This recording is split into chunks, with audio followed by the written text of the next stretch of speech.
बार की बात है, भगवान नारायण वैकुंठ लोक में सोए हुए थे। उन्होंने स्वप्न में देखा कि भगवान शिव प्रेम और आनंदित होकर उनके सामने नृत्य कर रहे हैं। उन्हें देखकर भगवान विष्णु हर्ष से गदगद हो उठे और अचानक उठकर बैठ गए और कुछ देर मग्न हो गए।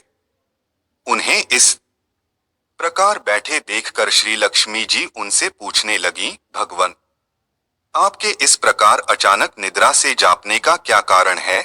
भगवान ने कुछ देर तक उनके इस प्रश्न का कोई उत्तर नहीं दिया और आनंद में निमग्न हुए चुपचाप बैठे रहे। देर बाद हर्षित होते हुए बोले, देवी, मैंने अभी स्वप्न में भगवान शंकर के दर्शन किए। उनकी छवि ऐसी आनंदमय एवं मनोहर थी कि देखते ही बनती थी।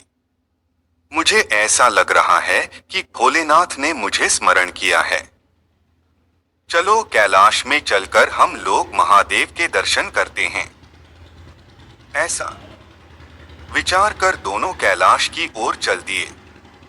भगवान शिव के दर्शन के लिए कैलाश मार्ग के आधे दूर गए कि देखते हैं भगवान शंकर स्वयं पार्वती माता के साथ उनकी ओर चले आ रहे हैं।